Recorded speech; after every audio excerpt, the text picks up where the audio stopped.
guys, welcome back to the Bitcoin Bunker. I'm your host, Satoshi Down Under, and this episode I want to touch on Jason Lowery's software thesis. I'm not going to go into the whole thesis because it's very long and very in-depth, so I'd rather just talk about elements of it in upcoming episodes. And the thing I want to take away from the thesis in this episode is around Bitcoin and proof of work, and that potentially Bitcoin isn't a currency. Its primary use isn't necessarily a currency or to replace gold or any of these other things that most Bitcoiners are out there saying.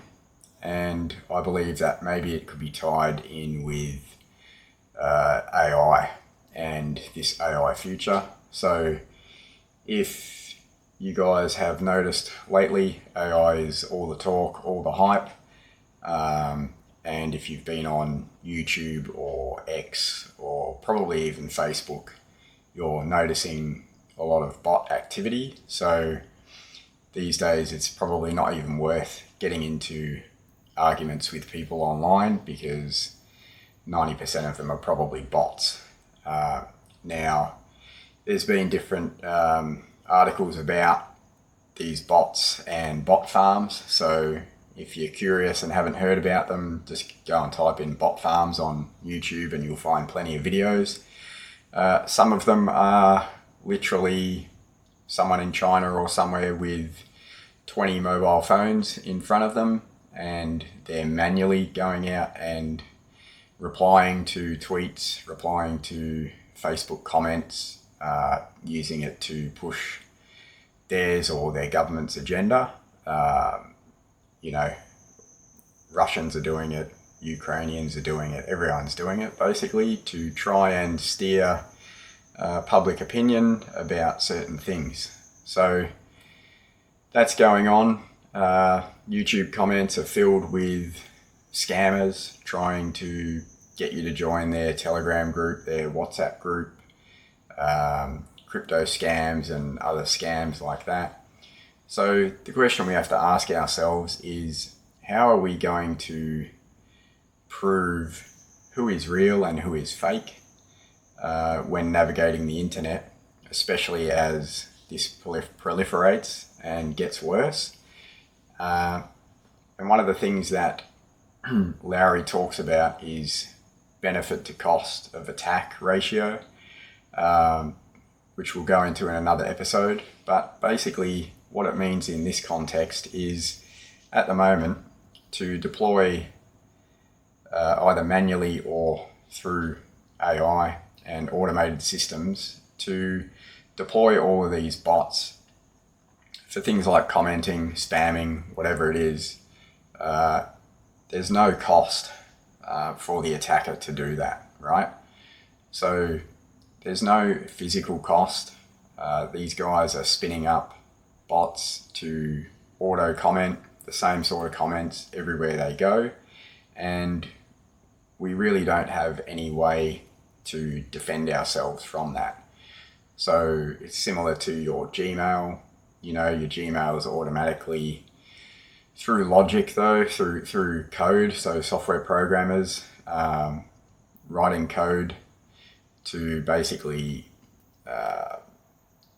put aside emails that it determines are spam into a special little folder for you. But the fundamental flaw with this is code can be hacked. There's still no physical cost. So Lowery talks about this in the thesis. He talks about Boolean logic. So basically he says at this stage, prior to proof of work protocols like Bitcoin being the largest one, everything has to be patched, whether it be a worm, a virus, spam, whatever. It's just basically a programmer or a team of programmers writing code in order to prevent that. And what he mentions or discusses in his thesis is, now with the advent of proof of work protocols like Bitcoin, where we have bits of information, the Bitcoin, tied to real world physical expenditure. So like we've talked about in previous episodes, real world electricity used to mine the Bitcoin. So these bits of information, these Bitcoins or Satoshis, they're actually tied in the real world to energy expended. Okay, so they're not just written down, laws written down, or computer software code written down to prevent an attack.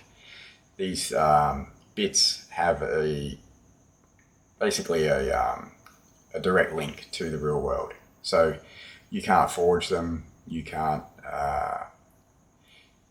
increase the supply of these bits. Real world energy has gone into every Bitcoin that is in existence right now. So how are we going to use Bitcoin then to defend ourselves from AI, scams, comments, all the rest of it on the internet? Well, I believe, and I think what Larry was getting at here in his thesis, which is 400 pages long, is we could now potentially use Bitcoin as a kind of gate and a gatekeeper to defend ourselves, right? So if you imagine that every time one of these bots wanted to make a comment, let's say on my YouTube channel here, if we made it so that it needed to pay some Bitcoin, some small amount of Satoshis in order to make that comment, or think of anything else you wanted to defend yourself with online from, if we impose a physical cost for that, so it can't work around it with some new code to get around it, it has to literally exchange Bitcoin in order to make a comment. So how powerful would that be, right? So suddenly I would welcome all the spam in the world on my X account, on my YouTube account, if I could impose that physical cost of Bitcoin. Suddenly I'd be very wealthy, and suddenly these scammers would be very poor, right? Because we're charging them now in these bits of information, these Bitcoins, in order to advertise to us or scam us or even just get through to us, right? So I think the implications of this could be massive, and there needs to be some way that we can filter out all of this incoming spam that we receive, all of these comments, and I think proof of work protocols are the way. And obviously I believe, well, I know that Bitcoin is the strongest proof of work network. It has the highest hash rate. We have other proof of work protocols like Dogecoin, Litecoin, I believe, was like an exact copy of Bitcoin. But you have to look at these guys, these protocols, and say, well, if no one's using them and they don't have the hash rate, then are they really going to proliferate and be dominant? Which leads us back to Bitcoin. And I think Bitcoin is the one that has proven itself over 17 years, that it's the one that's being adopted by everyone, right? By the miners. Hash rate keeps ripping. And I believe this could be more of a useful use case of these Bitcoins, right? There's also other topics we'll talk about in future episodes. I think Bitcoin can allow tokenization. Tokenization of the stock market would be a good one, because we could reduce naked short selling and a lot of these large brokers basically making money off lending everyone's shares out. If we had a way where we can prove through our private public keys and tokenization on Bitcoin that we actually own that share and it's in our possession, similar to self-custodying our Bitcoin, then no one can rehypothecate, right? So no one can lend those shares out because they don't have them. So that'll be something I'll talk about probably in the next episode, tokenization of the stock market and other things. But I think it's just another use case here because we need to go deeper with Bitcoin and stop thinking of Bitcoin as digital gold. I know it's a good primer to get people to start thinking about Bitcoin and looking at it, because you can say, it's a store of value, it's digital gold, but that only really gets you so far. It might be enough to get someone interested, which is great. And that's why I think on this channel we need to keep digging into all the many layers of the Bitcoin onion and really try and figure out what this could actually mean for humanity and what it could do for all of us. And yeah, I think with the state of how things are with AI at the moment and just the amount of second guessing, no one knows what's real at the moment.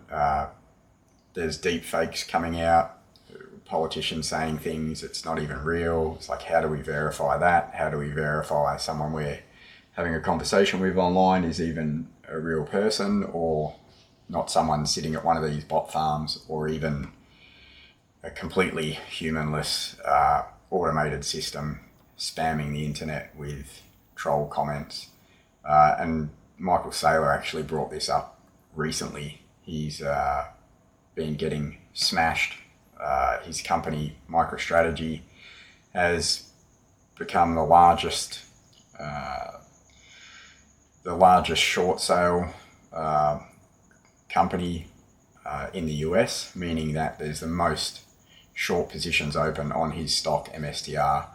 And he discussed only last week how when he went looking into all these negative comments about his company on X, he found that what he suspected, most of them were bots. So you can see how the bot problem, even though it might seem like, it's just comments, just ignore it, who cares, really is the new battlefront for the mind, I guess. My mum's generation, it was Channel 7 News and the radio, and it was obviously very easy for that generation to be influenced because there was only one source they could go to for information. They come home, turn on the news, read the newspaper, listen to the radio, all the messages are aligned, that's what they go out and believe. Now, with this sort of fifth generational warfare, I would say we're in, this information war, obviously the internet's been great. It's opened up our options to take in views from almost anybody, but now the attack vectors coming from AI and bot farms and basically, anyone with the same intents that they had with Channel 7 News is basically attacking us from all angles on internet through the use of these bots. So we need a way to constrain these bots.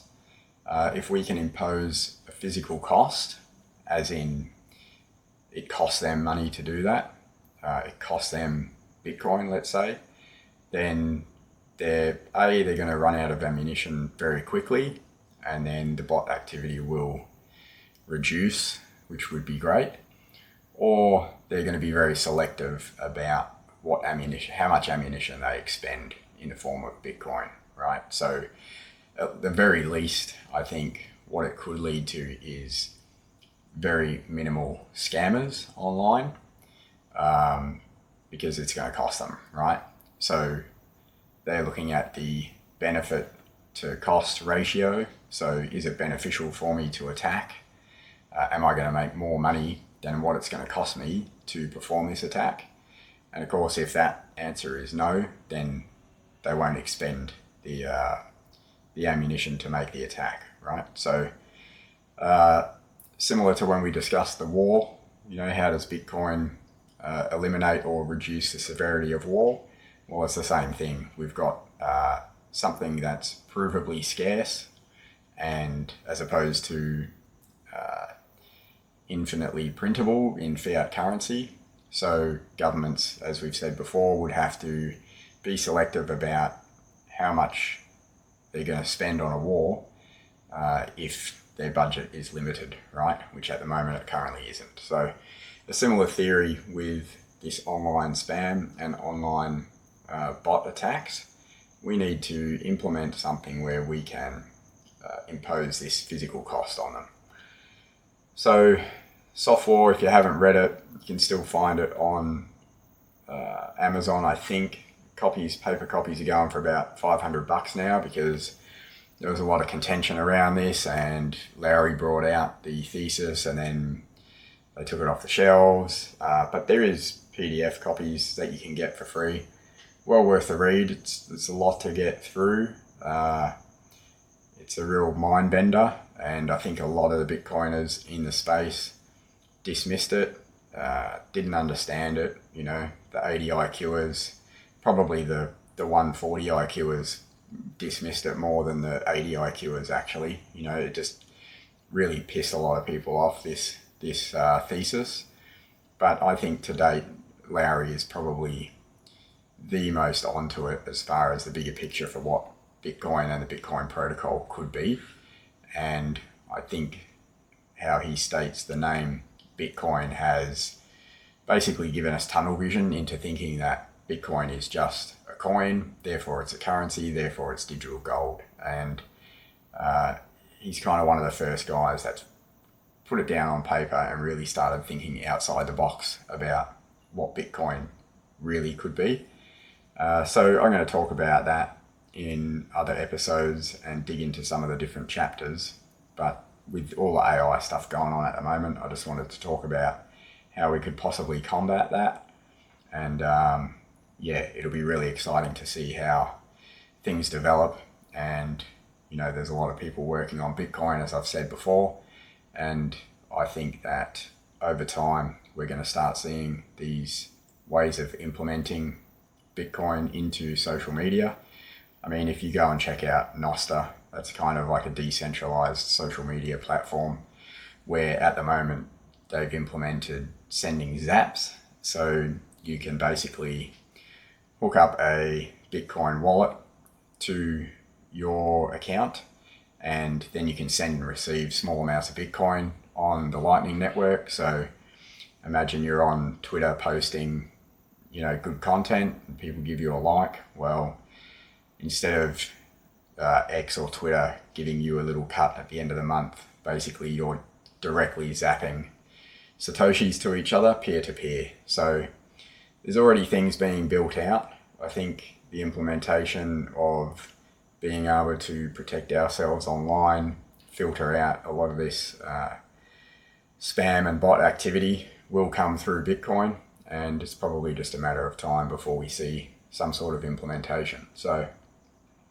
just wanted to touch on that one, and we'll jump into Soft War a bit more down the track. But yeah, let me know your thoughts, what you think of that, and do you have any other thoughts on what I missed around how Bitcoin could be used to defend ourselves or impose physical cost to attackers online.